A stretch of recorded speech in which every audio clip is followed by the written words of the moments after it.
Okay, so back pain is a huge problem in our culture, and it helps to have some understanding, even as on a consumer level, what that means, right? Never mind whether you're a professional or not, right? But anyway, this is a very poor drawing of what I call a spinal segment, which involves 3 vertebrae. How many vertebrae do we have as humans? 11? Yeah, Hmm? more 4. 7. Plus 3 seconds. 33. Yeah, I had to add them all up. We have 33 vertebrae, and they go in segment. I tend to view them in segments of 3s, right? Now, if you look at, take any given 3 vertebrae, there are muscles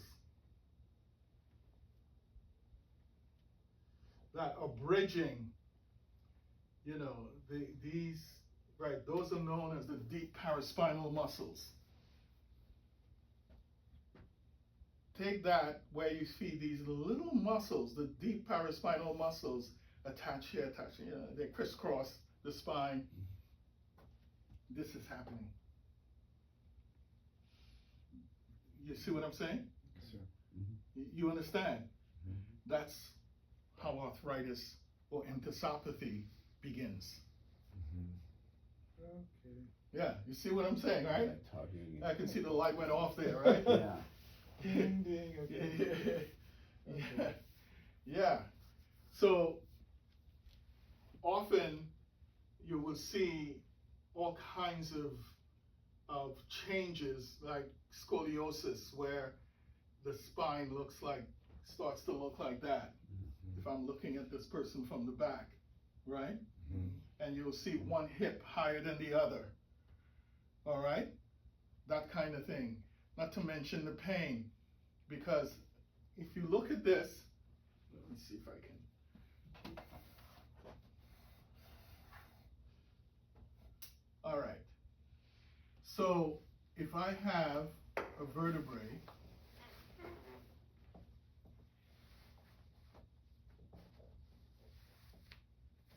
and here is the disc,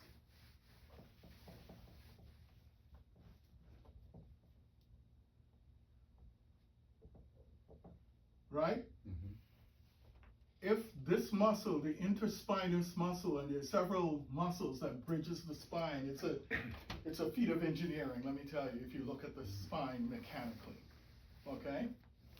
If you look at this, if this muscle here, or this muscle here, which is the rotatories and the multifidus, if this muscle here, let's just focus on this one, shortens due to one of these causative factors, what happens to the disc on the other side?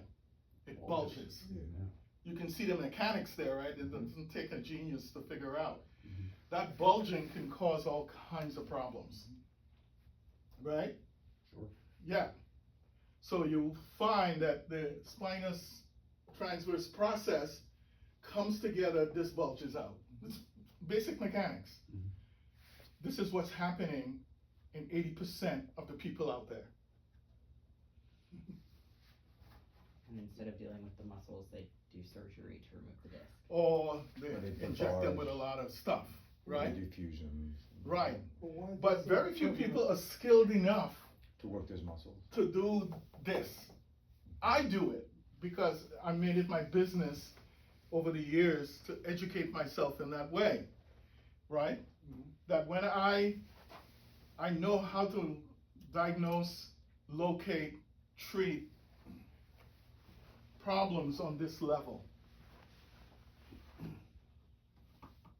right?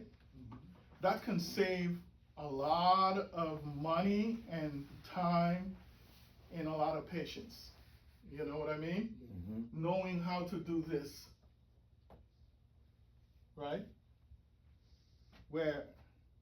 So you have things like stenosis, degenerative this disease, some form of listhesis, which is a forward or rearward or side slippage of the spine. You have all of those things going on, and meanwhile, the inflammatory load in that kind of thing is off the scale. But why is so prevalent in this culture where We sit too much. That's it. We don't move. Handwork. And mind you, this goes from stem to stern. Okay? That and that's another thing, there isn't a holistic view of what the spine really is.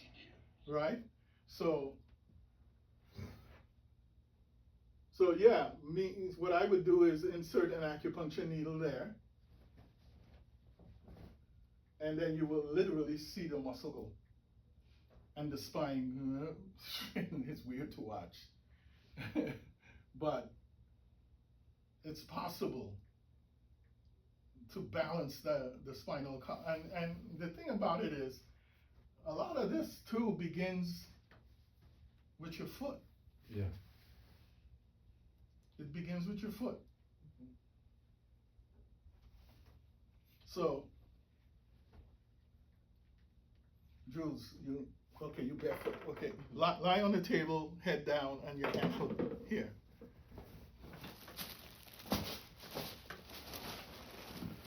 All right, so I'm going to show you guys, a simple way to treat back pain, on your level. All right, look straight down, Jules. All right, so, Jules is pretty balanced. If you look,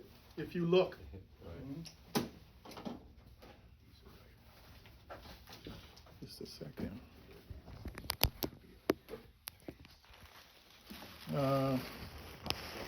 Tony. Yeah, I want you to film what I'm doing. Here. Okay, make sure you get Jules in the frame, and me. So you might want to. yeah, we get over here. Yeah. So, it's not much, but